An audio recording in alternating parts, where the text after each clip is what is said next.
Hello and welcome to Arsenal Unfiltered. This is our first week of podcasting and I am going to be covering the Bournemouth game on Saturday. So we'll probably preview it Friday night once we've heard from Mikel Arteta and do the match review Saturday night or Sunday morning. But today I'm answering or trying to answer a question that Mikel Arteta might need to answer for this weekend's game, and that is how are we going to play without Bukayo Saka? Now, if you've been living under a rock, you might not know. Bukayo Saka came off in the first England friendly of this international break versus Greece with a suspected hamstring strain at the start of the second half. He missed the Finland game. He came home to the Arsenal. Lee Carsley did say, and I don't know how much stock to put in this, to be honest, he did say he was a maybe for the next game. Now, whether that's Lee Carsley being a bit hopeful and he needs his best players with him and they really tried to push Saka because we know he can play through basically anything apparently. He's playing 70 games a year. That's a bit hyperbolic, but you know what I mean. He is playing a lot of games. So we really don't know. We don't know if he's going to be playing, and even if he is available, the question is, do you start him? Especially with Liverpool on the horizon. That is a big game. Actually, there's a big run of fixtures. We've got Liverpool, Newcastle and Chelsea in the Prem. I can't even think what the Champions League games are. I don't think it's the Inter away game. So, you know, lots of important games coming up. Do we risk him, even if he is fit?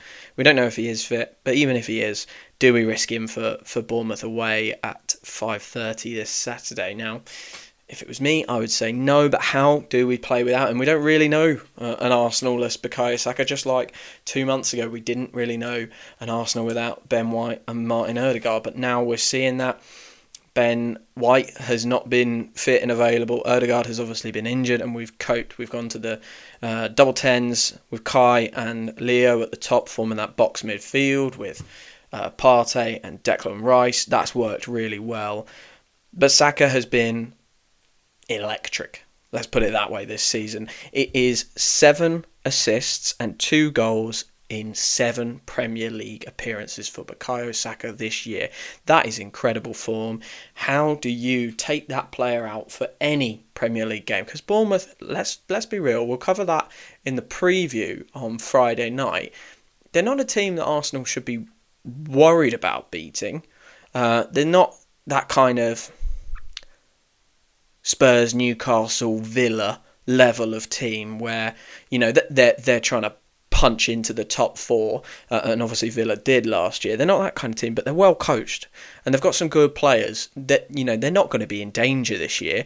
And actually, they are the kind of team that could start sneaking into the top half with a couple of good results. Iraola seems to be the man who's going to take them forward, and you know he's been there a while now, but he's been really good for them. They've put up some great performances under him. So we can't just take them lightly, right? You'd want to play Bukayo Saka if he was available. I don't think he is going to be available. So how do we play without Bukayo Saka? And I think the first name that will spring to everyone's mind is Raheem Sterling. This is surely what we brought Raheem Sterling in for, right? One of the big two, Gabriel Martinelli or Bukayo Saka, is out or potentially out. We don't know, but you know, let's, for the purpose of this conversation, say he is not available. Surely this is why Raheem Sterling is at Arsenal on loan. Surely. I'm not so sure. If you look at Saka's numbers, especially the start of this season, 7 assists. He has been a facilitator. Obviously a number of them have come from corners, but he really works. I always think of him as a really industrious right winger who has moments of quality, but his real superpower is not his electric pace or his electric finishing or his brilliant instincts in the box. His real superpower is his intelligence and the way he can draw 2 men to him, sometimes even 3. He knows exactly when to chop right, to chop left. I think he's obviously extremely talented, but his brain is his superpower. Now, that fits into a wider Arsenal system. Like I say, we've been playing the box midfield. When we've got Martin Ødegaard in, which obviously we won't have, but we play that kind of 4-4-2 in defence, and Martin Ødegaard and Kai Havertz lead the press. Bukayo Saka is really important to the press on that side.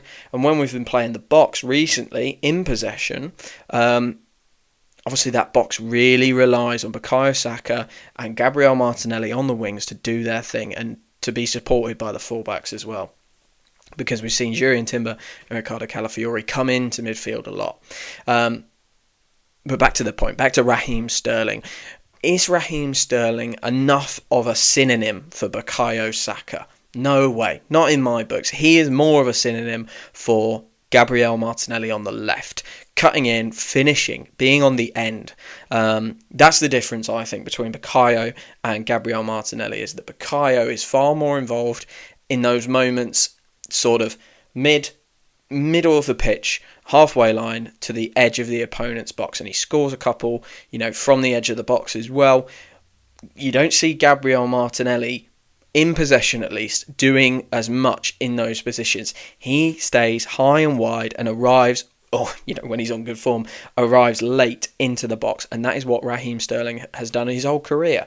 He's not a build-up player in the same way that Bukayo Saka contributes to our build-up, and he's not as intelligent coming back and defending. Now, that sounds like I'm saying Gabriel Martinelli doesn't do a fantastic job when he comes back and defends. Of course he does. But I think just on the ball, Raheem Sterling is much more of a synonym for Gabriel Martinelli. He is a finisher, right? He should be, I feel like he's scored the majority of his goals in his career inside the 6-yard box. We don't see Bukayo Saka in those positions. And you might be thinking, well, what does that matter? Does that matter? Can we not just shift our focus to the left-hand side as the left-hand side starts to heat up with the introduction of Calafiori, and, we might see Marino from the bench again? I doubt we'll see Marino start.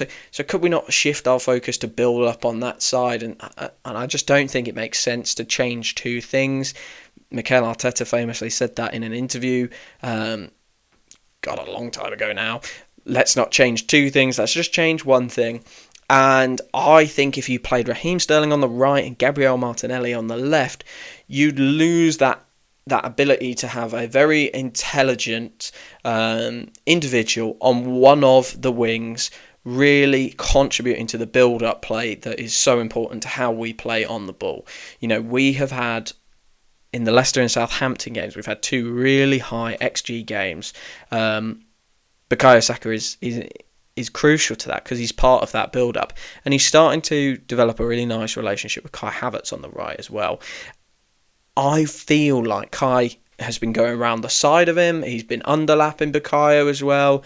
And I'm worried that if you put Raheem Sterling in there, he wouldn't see those runs quite the same way Bukayo does. He wouldn't see Kai and have that relationship, and we would stutter on the right-hand side is probably how I feel about the Raheem Sterling option. So it's not the winger we've brought in on loan to cover our two wingers.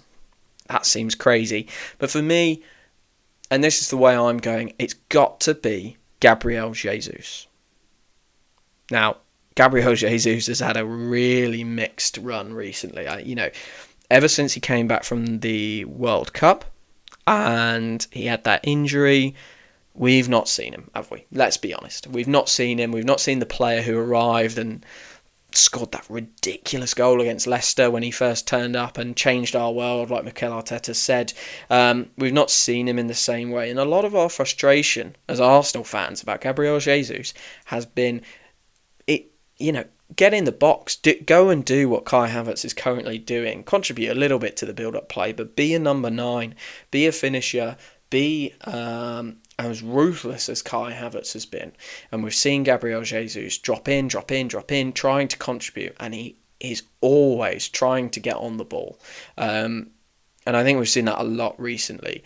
When he's been central, he's tried to get on the ball and do too much, try and do it all himself. And we saw it in the Leicester game. He came on and we broke away for this fourth goal. And he had options to his left, and he ran it too far right, hit the ball, tame shot. We got very lucky that James Justin smacked it against Kai Havertz and it went in. I think taking Gabriel Jesus out of the centre of the pitch and just putting him on the right? We haven't got Bukayo Saka, so fill that with a really experienced player, and obviously you will lose. Any player who's trying to replace Bukayo Saka is going to be a bit of a downgrade, or most players. Definitely any player in this Arsenal squad is going to be a downgrade on Bukayo Saka. But at least if you put Gabriel Jesus in there, you won't lose quite as much of that build-up play.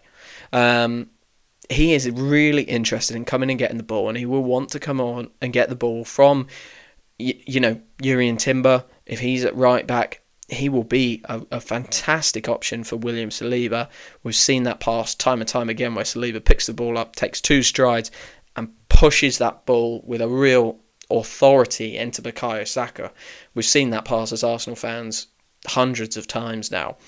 I think Raheem Sterling would be trying to play in behind, not giving that outlet to William Saliba and Thomas Partey, but Gabriel Jesus will be coming in, and he's much more of a synonym for how Bukayo Saka plays. He will, those qualities that have frustrated us so much when he's been playing up front and he's been dropping in, and he's being, we've seen so many moments where Gabriel Jesus has popped up in our half and pinched the ball off someone and then turned around and there's been no one ahead of him because he is not supposed to be doing that job. Well, put him on the right and let him protect whoever we have at right back. That seems very, very sensible to me. That seems like the option. That seems like the way to go. And I think as well, one thing that's been really important, let's take a player like Kai Havertz, for example. One thing that was really important in unlocking Kai Havertz is the relationship with the fans, right? From the moment he came in, he got the quote-unquote sympathy penalty that the team gave him. And from there, he got a song, 60 million down the drain. And after that point, he has sort of just stepped up. I mean, 2024 has been undoubtedly the best year of his career, and he's been in an Arsenal shirt for it. He has done that because Arsenal fans in the stadium have absolutely taken to him. And I think Arsenal fans in the stadium, around, on the internet, around the world, are probably starting to lose patience with Gabriel Jesus. However, stick Gabriel Jesus on the wing where he's maybe not expected to score and he doesn't feel that pressure to be the man finishing it off. You'll still have Kai Havertz there. You'll still have Gabriel Martinelli there. Let those guys be the finishers, right? Gabriel Jesus' strength is not necessarily his finishing, as he famously said in that interview.